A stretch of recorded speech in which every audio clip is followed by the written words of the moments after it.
ज़ोरदार तालियों में वेलकम करेंगे खुदा के बड़े ज़बरदस्त खुदा के खादिम प्रोफेसर अजीम रहमत साहब को।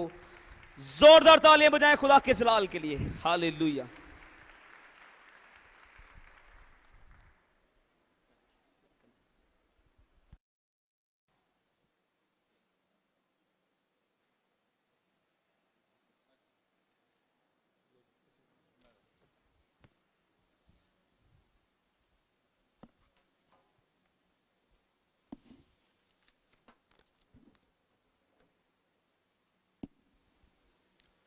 हालेलुया। आए मेरे जिजो दुआ में थोड़ा सा वक्त गुजारें। हालेलुया मखारा शिब्रा लाखो तो सीरी लारा ला माखोनो सिटी सीरा ला मखारा ला शुतो सिंधीरी ला खामारा सिटीरी मा रलाखुरु सिटी सिमा खालारा नामा तुरु सिरी। ओ खुदावन तेरा शुक्र, तू फाते है, तू फाते है खुदावन।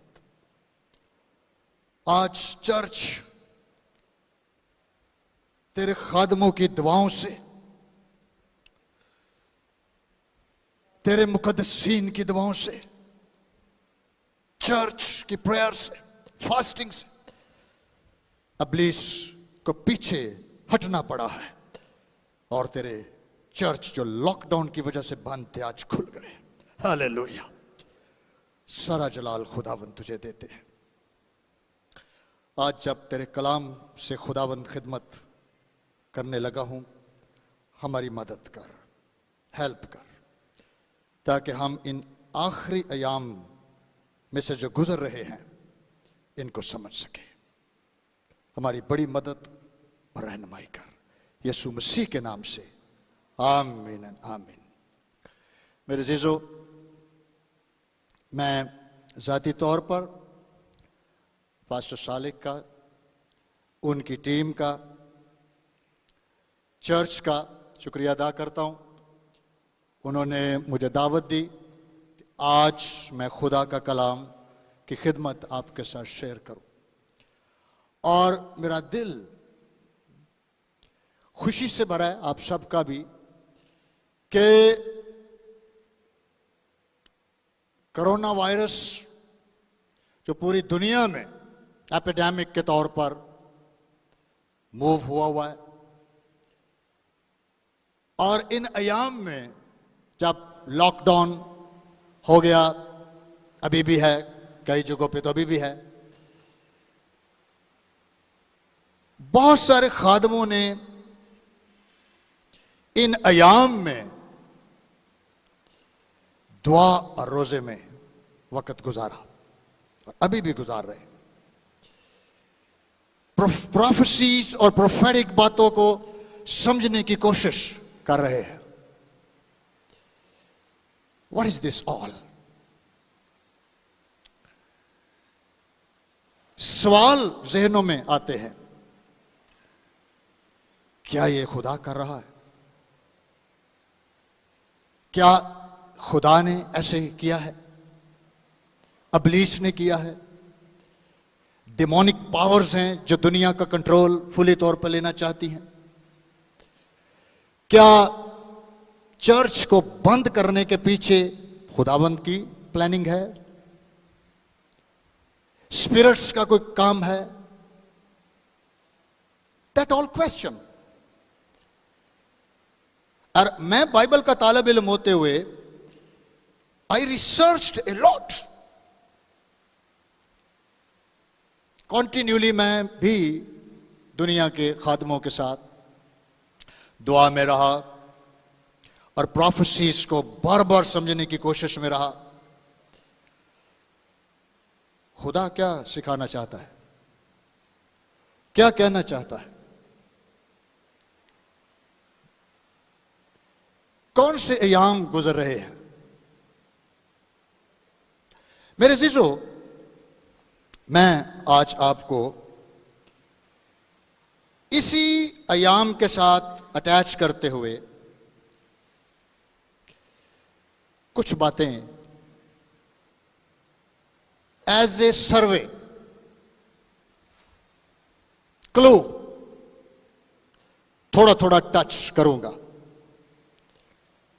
क्योंकि ये कॉम्प्रिहेंसिव स्टडी है, ये आधे घंटे में 40 मिनट में इसको कवर करना नामुमकिन है। लेकिन जो बातें मैं करूंगा आप उनको ज़हन में रखें, नोट करें, और फिर एज ए बाइबल के स्टूडेंट की हैसियत से, बाइबल के पढ़ने वालों की हैसियत से इसको रिसर्च करें और देखें कि जो हो रहा है खुदावंद यीशु मसीह की सेकंड कमिंग की तरफ इशारा है, यीशु मसीह की दूसरी आमद की तरफ इशारा जा रहा है। चर्च को तैयार होना है, चर्च ने यीशु मसीह के पास जाना है। और ये जो अयाम गुजर रहे हैं, अगर हम इसमें वार्म अप न हुए हम बहुत कुछ खो जाएंगे। तो चर्च को ये समझने की बहुत जरूरत है। मेरे अजीजों, डैनियल की किताब उसका 2 बाब और उसकी 31वीं आयत से 35वीं आयत तक मैं खुदा का कलाम पढ़ता हूं। डैनियल नौजवान था जब बाबल में आया, इराक में बूढ़ा हुआ वहीं पे। डैनियल ने किताब लिखी। इसकी किताब 2 हिस्सों पर बेस करती है। एक हिस्सा इजराइल की हिस्ट्री पर बेस करता है जो 6ठे बाब तक जाता है। दूसरा हिस्सा मुकाशफा यानी आखिरी अयाम पर वो तहरीर करता है। डैनियल की किताब को समझे बगैर आप मुकाशफा की किताब नहीं समझ सकते, क्योंकि डैनियल की किताब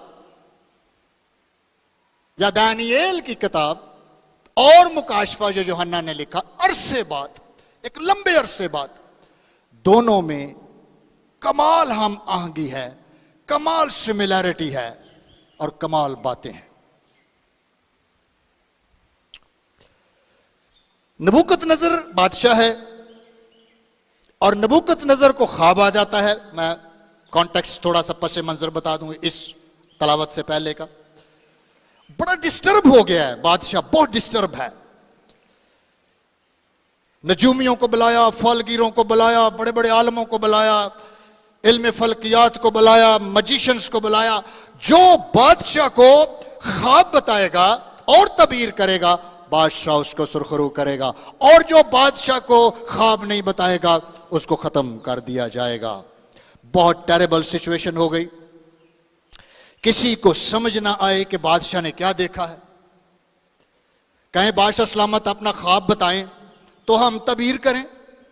बादशाह कहने लगा कि ख्वाब भी आपने ही बताना है कि मैंने क्या देखा, यह भी आपने ही बताना है, फिर तबीर भी आपने ही करनी है कि इसका मानी क्या है। And that was big task. यह आसान नहीं था। बहरहाल सोच, रूल कुदस की इंटरफेरेंस कह लें, खुदा की मदाखलत कह लें, कि बात डैनियल पर चली गई। एक है जिसके अंदर रूहुल कुदस है, जिसके अंदर खुदा है, और दानियेल ही वो शख्स है जो बादशाह को ये ख्वाब बता सकता है। बहरहाल डैनियल आ गया, लाया गया। शॉर्ट करते हैं। अब गुफ्तगू डैनियल बादशाह के सामने है। दुआ के बाद अब वो बादशाह के सामने उसके ख्वाब के बारे बयान करने लगा। दानियल 2 बाब 31 है। अब बादशाह नबूकतनजर, तूने एक बड़ी मूरत देखी। वो बड़ी मूरत जिसकी रौनक बेनहायत, स्प्लेंडर, शानदार, खूबसूरत, हैरान कुन तेरे सामने खड़ी हुई, और उसकी सूरत हैबतनाक थी, बड़ी डरावनी थी।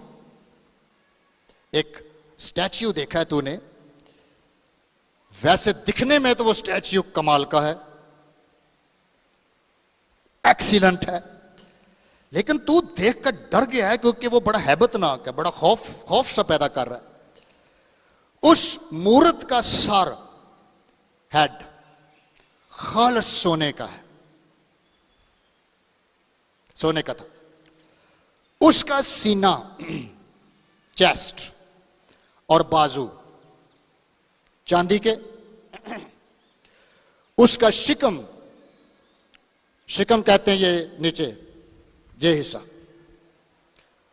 और उसकी रानें आपकी पंडली से ऊपर तांबे की है, उसकी टांगें लोहे की, उसके पांव कुछ लोहे के कुछ मिट्टी के मिक्स है, पांव जो हैं ये मिक्स है, कुछ यानी मिट्टी और कुछ लोहा उनमें मिला हुआ है। तो उसे देखता रहा यहां तक कि एक पत्थर हाथ लगाए बगैर ही काटा गया। एक पत्थर कुछ स्पेस से गिर रहा है नीचे, और उस मूर्त के पांव पर जो लोहे और मिट्टी के थे लगा और उनको टुकड़े टुकड़े कर दिया, क्रैश। तब लोहा और मिट्टी और तांबा और चांदी और सोना टुकड़े टुकड़े किए गए।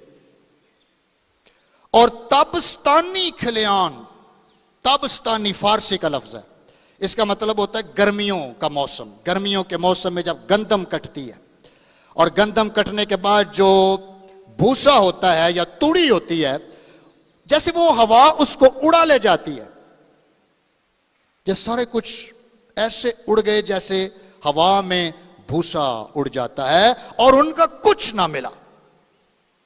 और वो पत्थर जिसने उस मूर्त को तोड़ा एक बड़ा पहाड़ बन गया और तमाम जमीन में फैल गया।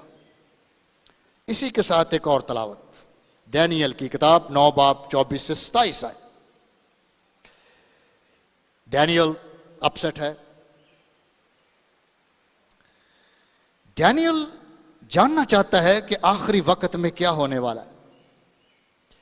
21 दिन का रोजा रखता है, 21 डेज, 21 दिन, सिर्फ यह जानने के लिए कि खुदा का प्रोग्राम क्या है, क्या करने वाला है खुदा। तलावत सुने, तेरे लोगों और तेरे मुकद्दस शहर के लिए 70 हफ्ते मुकर्रर किए गए हैं। कितने हफ्ते? 70। इसकी तशरीह सारी नहीं होगी, चंद बातें मैंने शुरू में बताया कि एक सर्वे टच है ताकि आपके अंदर अवेयरनेस आए।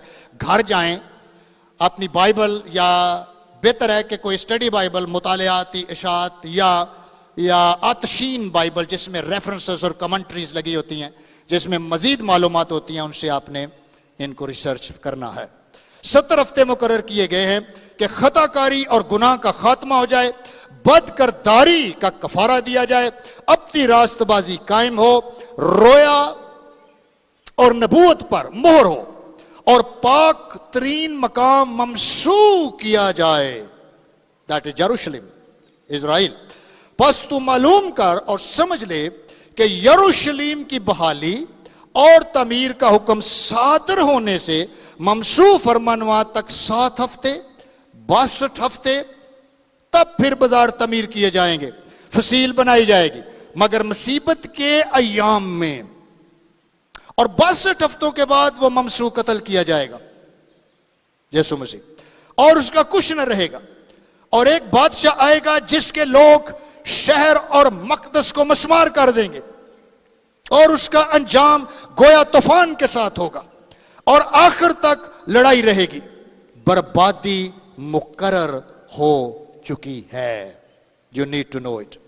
और वो 1 हफ्ता के लिए बहुतों से अहद या अहद कायम करेगा और निसफ हफ्ता में ज़बिया और हदिया मकूफ कर देगा और फसीलों पर उजाड़ने वाली मकरूहात रखी जाएंगी, यहां तक कि बर्बादी कमाल को पहुंच जाएगी। और वो बला जो मुकर्रर की गई है उस अजाड़ने वाले पर वाक़ई होगी। Praise God. मेरे अजीजों,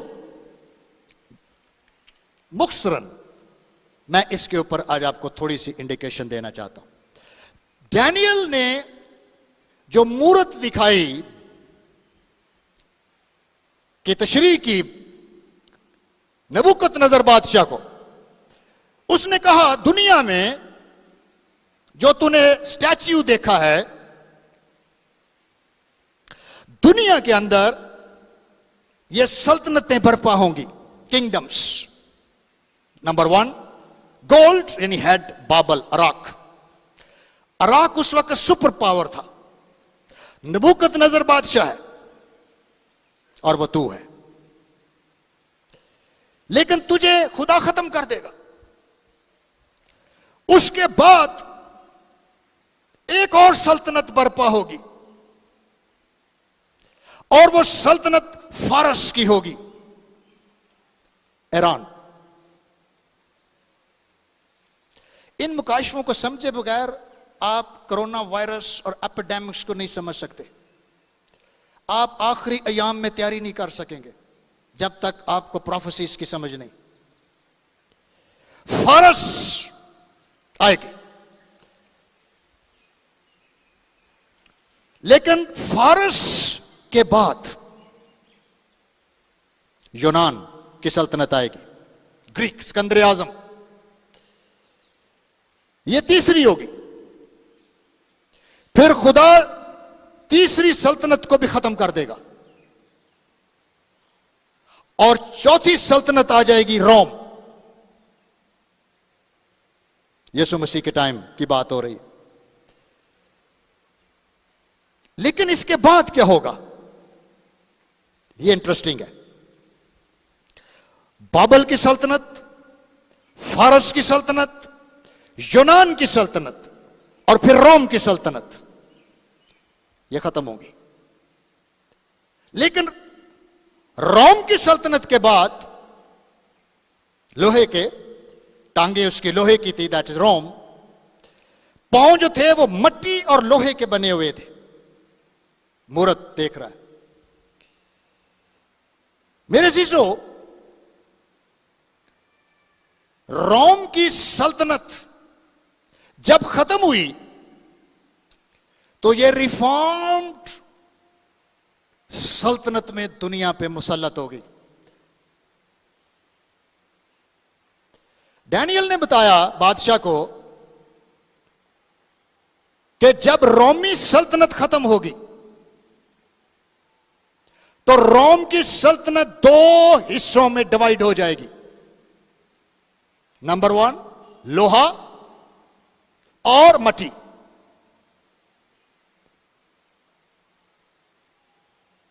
और यह सल्तनत जो रिफॉर्म्ड सल्तनत है, आज इस रिफॉर्म्ड सल्तनत जो लोहे को पेश कर रही है, that is Europe.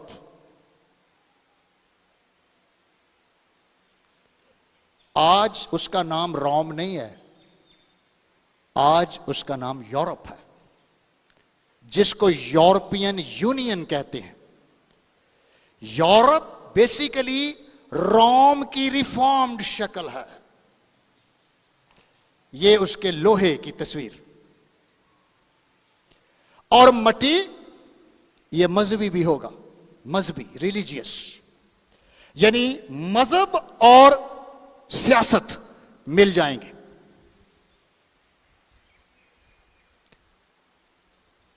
Roman church, रोम का चर्च रोमन चर्च है, रोमन चर्च। और रोमन चर्च डैनियल की इस नबूवत की तफसीर की शक्ल है। क्योंकि अगर आज हम आज के टाइम पे देखेंगे तो आपको यूरोपियन यूनियन नजर आएगी और आपको वेटिकन सिटी नजर आएगा, जो मजहबी तौर पर दुनिया पर असर रखता है, और उधर से यूरोपियन यूनियन। ये करेंगे क्या? मेरे अजीजों, यूरोप का पूरा जोर है पूरी दुनिया में एक ही मजहब होना चाहिए। This is called communism. ये आपको मैं सीक्रेट बातें बता रहा हूं आज, जो आप रिसर्च करें ताकि यीशु मसीह की आमद के लिए आप तैयार हो सके। पूरी दुनिया में करेंसी कर दी जाए। यूरोपियन यूनियन, यूरोप की यूरो का नाम आपने सुना होगा। उन्होंने they try to make their currency one. दुनिया में एक ही मजहब ला दिया जाए। बहुत सारे स्कॉलर समझते हैं लॉकडाउन के पीछे एक बहुत बड़ी साजिश भी है, और वो साजिश ये है आहिस्ता आहिस्ता चर्चेस की ताकत को और मजहब की ताकत को रोक दिया जाए। कर कौन रहा है? बिहाइंड द सीन कौन है? मुकाशफा की किताब के अंदर इनका जिक्र है। मुकाशफा 13वां बाब, मुकाशफा 13वां बाब और डैनियल की जो मैंने नबूवत आपको पढ़ के सुनाई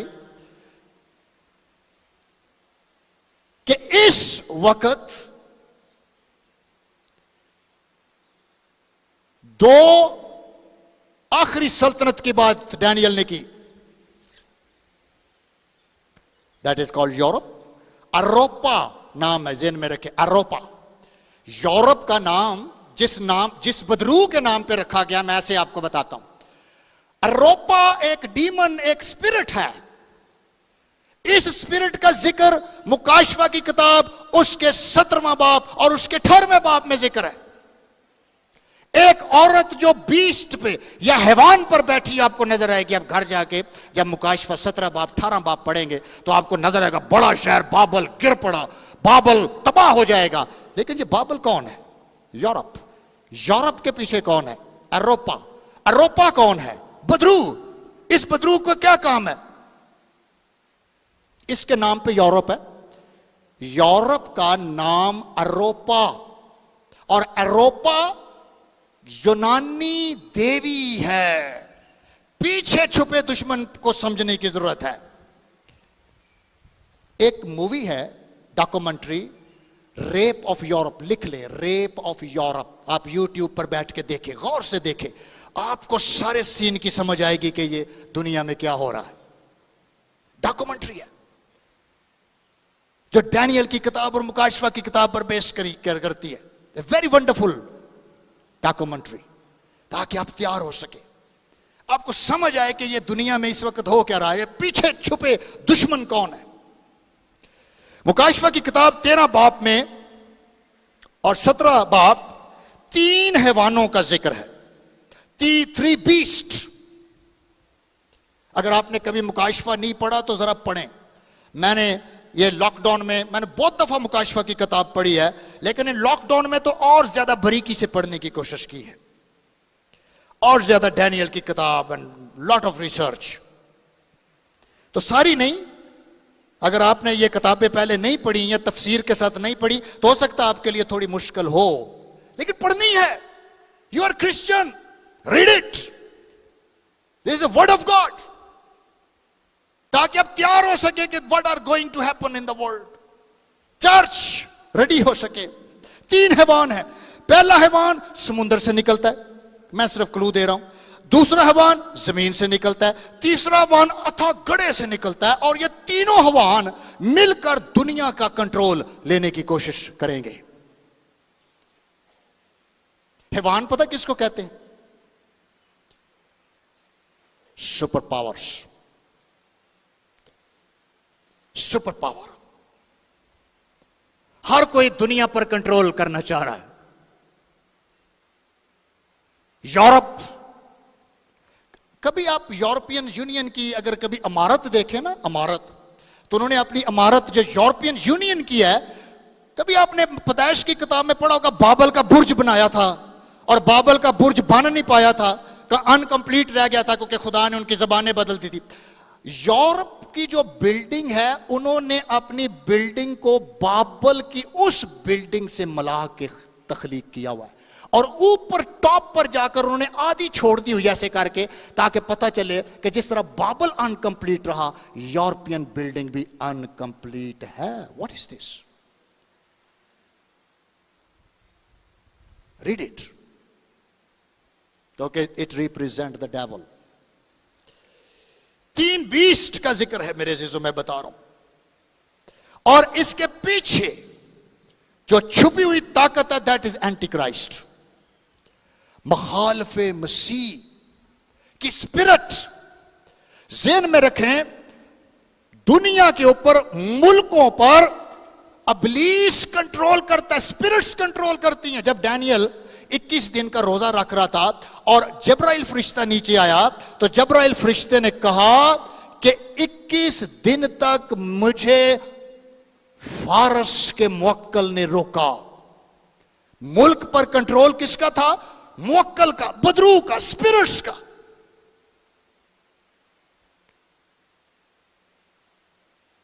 और जब्राइल फरिश्ते ने कहा कि अब मैं वापस जा रहा हूं, और वापस जाऊंगा और इस स्पिरिट से जो मुल्क पर कंट्रोल करके बैठी है, मुल्क पर,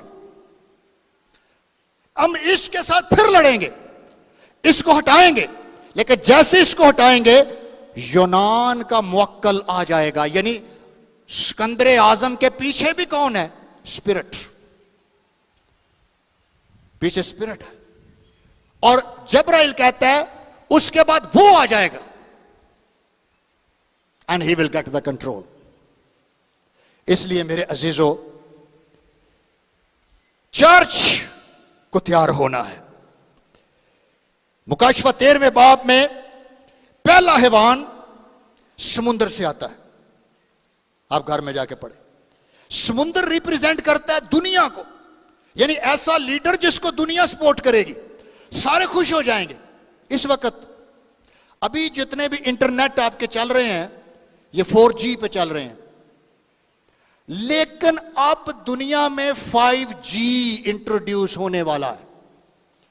और 5G वो हाई फ्रीक्वेंसी पावर होगा, जब ये इंसानों के अंदर से रेडिएशंस गुजरेंगी, तबाही कर देंगी।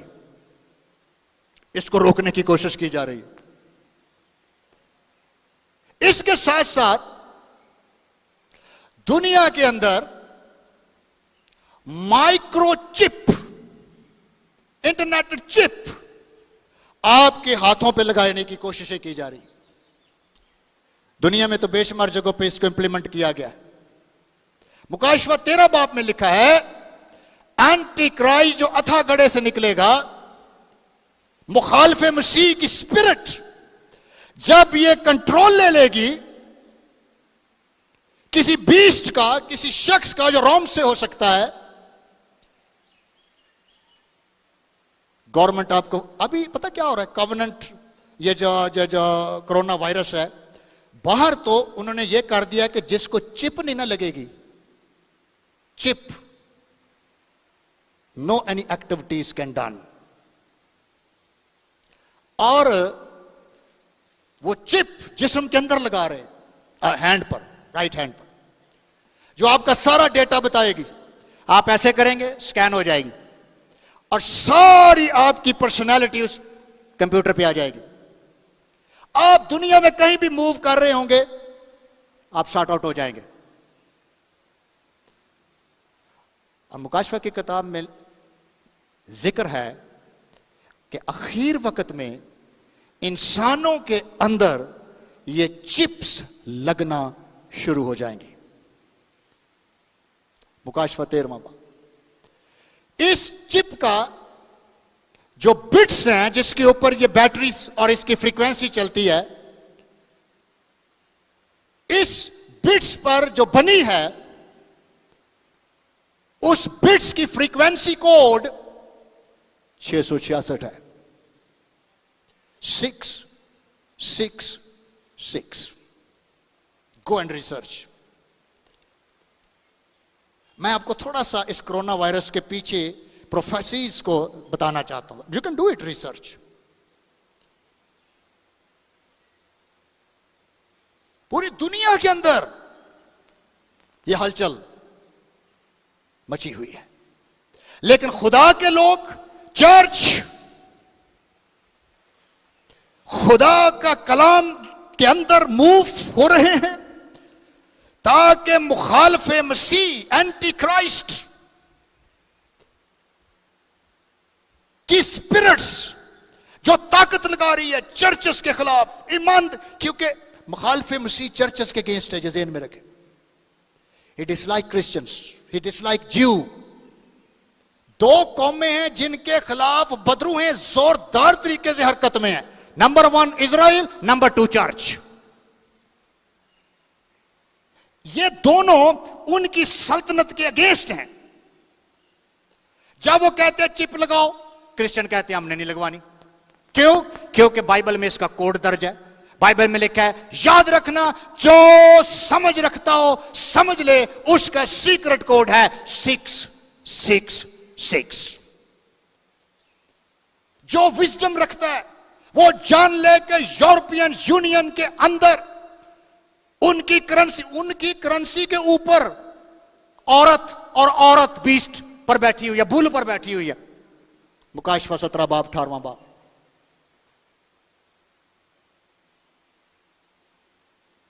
च्यूइट। लॉकडाउन के पीछे एंटी क्राइस्ट की स्पिरिट्स हैं। यह तो मैंने बताया आपको कि दुआ और चर्च, बाइबल में लिखा है, जब तक चर्च जमीन पर मौजूद है, जब तक ईमानदार जमीन पर मौजूद हैं, जब तक वो मौजूद है, एंटी क्राइस्ट की स्पिरिट्स दुनिया का कंट्रोल नहीं ले सकती जब तक चर्च आसमान पर चला ना जाए। हालेलुया। जब तक ये नहीं जाएगा, ये नहीं आ सकती। इसलिए हम दुआ में, हम रोजे में, हम आंसुओं के साथ पाकरू की ताकत से इन ताकतों को रोक रहे हैं और ईमानदार रोक रहे हैं। और बिलाकर मैं कहता हूं, लॉकडाउन की ताकत बिलाकर टूट रही है और चर्चेस बहाल होना शुरू हो गए हैं। अब इसको पीछे हटना पड़ रहा है, अभी उसका टाइम नहीं आया। He has no time। Bible मुकद्दस में मेरे अजीजों, पहला तस्सलुनीकियों 4 बाब और 16 से 17 आयत के अंदर लिखा हुआ है, क्योंकि खुदावंद खुद आसमान से ललकार और मुकर्रब फरिश्ता की आवाज, आर्च एंजल्स, आसमान के फरिश्ते आर्मी के साथ चलते हैं। जब भी दुआ भी करें, आप फरिश्तों को कमांड करें, आए, उतरें, आपके साथ जंग में शरीक हो जाएं। स्पिरिचुअल रैलम के अंदर जो फाइट हो रही है उसको डैनियल की तरह देखें। डैनियल तो दुआ कर रहा है, रोजे में है, स्पेस में जंग लगी हुई है, जबराइल और बदरूहों की। आप देखते हैं दुआ के साथ क्या होता है। 21 दिन लड़ाई हुई है, 21 दिन। इब्लीस दुआ नहीं करने देता, ईमानदारों को उठा देता है, खड़े हो जाओ, ख्याल इधर उधर मूव हो जाते हैं। It is so difficult to pray 2 hour 3 hour 4 hour. क्या यार, आप 4-4 घंटे दुआ करते रहते, साढ़े को तो 5 मिनट बाद लफ्ज ही मुक जाते हैं, दुआ ही नहीं होती। डैनियल 21 दिन दुआ कर रहा है और आसमान के अंदर हलचल मच गई है। एंटी क्राइस्ट की स्पिरिट्स मूव हो रही हैं। डैनियल की किताब में बताया, मुल्कों पर कंट्रोल किया हुआ, मुल्कों पर, इलाकों पर, मोहल्लों पर बदरूहों का कंट्रोल है। आप दुआ करते हैं, फजाएं हिल जाती हैं और बदरूहों के साथ खुदा के फरिश्तों की फाइट होती है और वो धक्का मार के उनको परे करते हैं और कहते हैं ये खुदा के लोग हैं, पीछे हट जाओ, और खुदा के लोग और खुदा के फरिश्ते नीचे आ जाते हैं। Hallelujah. Don't take it an easy. ये आखिरी अयाम, चर्च रैप्चर के लिए तैयार होना है, लेकिन खुदा के नरसिंगे के साथ उतर आएगा, उतर आएगा। पहले तो वो जो मसीह में मुए, मसीह में ईमानदार जी उठेंगे। हालेलुया। फिर हम जो जिंदा बाकी होंगे उनके साथ, उन्हीं के साथ बादलों पर उठाए जाएंगे ताकि हवा में खुदावंद का इस्तिकबाल करें और इस तरह हमेशा खुदावंद के साथ रहेंगे। बस तुम इन बातों से एक दूसरे को तसल्ली दिया करो। This is our hope. लेकिन सेटन क्या कर रहा है? आपको पता है, बहुत रिसर्च हो रही है, अमेरिका ने तो बकायदा लॉन्च भी किया है कि ये देखा जाए कि ये वायरस कुदरती तौर पर आया है या वायरस बना के छोड़ा गया है। देयर आर डॉक्यूमेंट्रीज कि ये वायरस छोड़ा गया है। ऐसी बातें हैं, चाइना ने छोड़ा है। इसकी लेबोरेटरी में ये जो केमिकल वेपन्स और जरासीमी हथियार बनाते हैं ना, जो जरासीम के हथियार, ये वायरस खुद बनाते हैं फिर खुद छोड़ते हैं ताकि दुनिया में इनका कंट्रोल आ जाए। This is research. अमेरिका इस पर अच्छी खासी रिसर्च में लगा हुआ है। कहां से आया ये? खुदा अपनी कलीसिया के अगेंस्ट नहीं है। बाइबल में यीशु ने कहा था, जब मेरा वक्त करीब हो, याद रखना मरी पड़ेगी, पुंचाल आएंगे, प्लेस्टिनस आएंगी, वायरसेस आएंगे, दुनिया के अंदर मौत फैल जाएगी, लेकिन तैयार रहना, लेकिन याद रखना मेरा वक्त करीब है। हालेलुया। बाइबल में मुकाशवा की किताब में मैंने 3 हैवानों के बारे में भी सतही तौर पर आपको बताया। पहला हैवान समुद्र से यानी दुनिया उसके साथ खड़ी हो जाएगी। दूसरा हैवान जमीन से यानी इंसान होगा। तीसरा हैवान कौन होगा? अथागढ़े से, अथागढ़ा कहते हैं आलम अरवा से यानी बदरूहों की जगह से, और वो मुखालिफ मसीह होगा। और बदरू और स्पिरिट इस लीडर के अंदर समा जाएगी और ये लीडर पूरी दुनिया के अंदर इंसानों का कंट्रोल लेने की कोशिश करेगा, चाहे वो थ्रू 5G करे, चाहे वो थ्रू माइक्रोचिप करे, चाहे वो थ्रू अपने नाम से करे, और वो मजबूर कर देगा कि मेरी चिप तुझे लगवानी पड़ेगी, क्योंकि मुकाशवा की किताब में लिखा है कोई खरीदो फरोख्त भी कर। आपको कहेंगे जी आपने चिप लगवाई है, आपसे बिजनेस करें, आप मैंने नहीं लगवाना, फिर साइड पे हो जाए, क्योंकि जहां पे उनकी डीलिंग हो रही है, हु हैज द चिप, उधर स्कैन हो। आप देखते नहीं आजकल हर चीज स्कैनिंग के साथ होती है, लेकिन अब वो कर रहे हैं कि ये कंट्रोल, बेसिकली पीछे जो सोच है वो ये है कि इंसान का क्या ले लिया जाए? कंट्रोल ले लिया जाए, ये रोबोट बन जाए। इसकी समझ हो हमें कि ये क्या सोच रहा है, क्या कर रहा है, क्या बोल रहा है, क्या किधर जा रहा है। Everything is controlled by the anti Christ. लेकिन इससे पहले ऐसे हालात, बाज दफा हमें इंफॉर्मेशन की कमी होती है, हम बाइबल मुकद्दस की रिसर्च के अंदर डीप नहीं जाते, और ऐसा ना हो कि हम लेट हो जाए। इसलिए मेरे अजीजों, गेट रेडी फॉर क्राइस्ट, यीशु मसीह के लिए तैयार हों। मैंने आपको यूरोपियन यूनियन का बताया, बिल्कुल सतही तौर पे। दानियल ने कहा था ना 10 सल्तनत, 10 सींग होंगे। They are main 10 countries. मैंने आपको यूरोप का नाम बताया, यूरोप अरोपा, अरोपा नाम है, अरोपा स्पिरिट के नाम पे रखा गया। उनकी करेंसी पर भी ये बदरू बनी हुई है, उनके कार्ड्स पर बदरू बनी हुई है, और यही यूरोप का नाम बाबल है, रिफॉर्म यूरोप। इसकी जो स्पिरिट है पीछे, Babylonian spirit, they are moving in Europe. ये सारी रूहानी जंग है, और मुखालिफ मसीह की ताकतें हरकत में हैं। मेरे अजीजों, मैं ये इंफॉर्मेशन इसलिए आपको दी है ताकि आप दुआ में ठहरे। यीशु ने कहा, मैं क्लोज करने लगा हूं, क्योंकि ये बहुत बड़ी रिसर्च है, ये एक सरमन की बात नहीं है। लेकिन सवाल है आप पे, आपने दानियल की किताब को कितनी दफा पढ़ा? और रिसर्च के साथ, तलावत के साथ नहीं, तहकीक के साथ। मुकाशवा की किताब कितनी दफा पढ़ी? तलावत के साथ नहीं, तहकीक के साथ पढ़ें, मेडिटेशन करें, ताकि आप मसीह के लिए तैयार हो सके। मत्ती की अंजील 24वां बाब 42वीं आयत में यीशु ने कहा, बस जागते रहो, रूहानी तौर पर जागते रहो, क्योंकि तुम नहीं जानते कि तुम्हारा खुदावंद किस दिन आएगा। जागते रहें, बेदार रहें, खुदा के कलाम को पढ़ते रहें। इससे पहले कि दुनिया के अंदर मुखालिफ मसीह की ताकतें इंप्लीमेंट हो जाएं, आपने और मुझे खुदावंद के पास जाना है और इस 7 साला मुसीबतों के दौर से पहले कलीसिया का आसमान पर चले जाना है और हम उसमें शरीक होंगे और सब के सब होंगे। हम नहीं चाहेंगे कि हम उस दौर में रहे जिसमें मुखालिफ मसीह की ताकतें पूरे दौर पर दुनिया का कंट्रोल ले लें।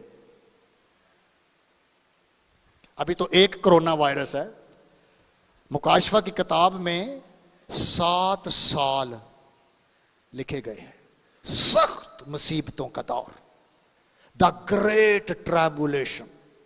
और डैनियल के 70 हफ्तों का जो मैंने आपके सामने तलावत की है, उसके अंदर डैनियल ने भी हमें आगाही दी थी कि वो क्या करेगा। वो 1 हफ्ता 7 साल कहते हैं, बहुतों से अहद कायम करेगा।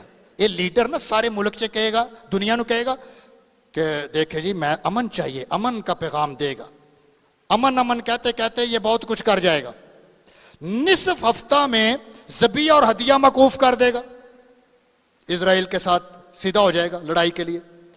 और फसीलों पर उजाड़ने वाली मकरूहात रख दी जाएंगी, स्टैच्यूज रख देगा। आप उसके इमेज को लोग देखेंगे, डिस्प्ले लगे होंगे, 5G इंप्लीमेंट हो चुका होगा। जहां भी आप जाएंगे वो इमेज आपको नजर आएगा, तस्वीरों को, जैसे हम स्क्रीनें लगाते हैं ऐसे स्क्रीनें लगी होंगी। जहां भी जाएंगे वो स्क्रीनों के ऊपर उस लीडर की तस्वीर आ जाएगी सामने और वो आपसे बोलेगा, आपसे बातें करेगा, आपको बरकत देगा। उसको जनी जो जो जो जो जो रह जाएंगे या जो कलीसिया जो खुदावंद के पास नहीं जाएंगे, जो रैप्चर में नहीं शरीक होंगे और 7 साल मुसीबतों के दौर में रह जाएंगे, बाइबल में लिखा है 5G दुनिया को पूरे तौर पर कंट्रोल करेगा। It's in book of revelation. और ये इमेज बोलेंगे। आज तो हम बड़े हैरान होते हैं ना कि हम दुनिया में कहीं बैठे हो, तुम्हारे आमने सामने गुफ्तगू कर लेते हैं। एक वक्त आएगा, इसलिए दुनिया अब 4G से 5G में जाने वाली है। It is terrible. आए मेरे अजीजों, सवाल है, क्या आप और मैं इससे पहले कि ये हालात वर्स्ट हों, हम यीशु के लिए तैयार हो, आसमान पर जाने के लिए रेडी हो, अपने आप को मसीह के साथ, उसकी निजात के साथ अटैच करें, जागते रहें, यानी रूहानी तौर पर बेदार रहें, क्योंकि तुम नहीं जानते कि तुम्हारा खुदावंद किस दिन आएगा।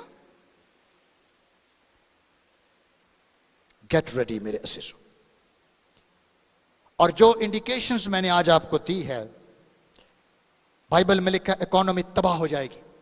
बाइबल में लिखा है कोरोना वायरस की वजह से बहुत बुरी तरह इकोनॉमी तबाह हुई है और हो रही है। सोशल डिस्टेंस कर दिए जाएंगे, ये बाइबल में लिखा है। ये जो सोशल डिस्टेंस हम बैठे हुए हैं ना, ये बाइबल में तो दर्ज है, तो सैकड़ों साल पहले दर्ज है। इसमें फिक्शन मूवीज बनी हुई हैं, लेकिन बाइबल में लिखा क्या है? ये मुखालिफ मसीह की चालें होगी, ये डिमोनिक कंट्रोल होंगे। पास जागते रहो, दुआ में रहो, रोजे में रहो, ताकि जब भी यीशु आए तुम उसके साथ बादलों पर उठा लिए जाओ और खुदावंद के पास चले जाओ और हमेशा खुदावंद के साथ रहो, क्योंकि चर्च की उम्मीद खुदावंद यीशु मसीह है। चर्च यीशु मसीह की दुल्हन है और वो उसको लेने आएगा। Get ready. इसको डांटते रहे, एंटी क्राइस्ट के स्पिरिट्स को दुआ में डांटते रहे। यीशु के नाम से तेरा कोई काम नहीं कि तू चर्च पर कंट्रोल करे। No power. चर्च बंद करने में यीशु मसीह खुश नहीं होता, ये उसकी चर्च है। ये सेटन अटैक कर रहा है, इब्लीसी ताकतें कोशिश कर रही हैं। लेकिन हमें बेदार होना है ताकि हम यीशु मसीह के लिए तैयार हो जाएं। आए मेरे अज़ीज़ों, हम दुआ करें। और मैं चाहूंगा कि अगर आपने अभी तक यीशु मसीह को अपना शख्सी निजात दहिंदा कबूल नहीं किया तो आज मौका है। अगर आप टेलीविजन पे भी सुन रहे हैं, आज मौका है, अपनी जिंदगी यीशु को दें। वक्त बहुत नजदीक है। दुनिया को, वर्ल्ड व्यू को देखेंगे तो आपको बाइबल सच्ची नजर आएगी।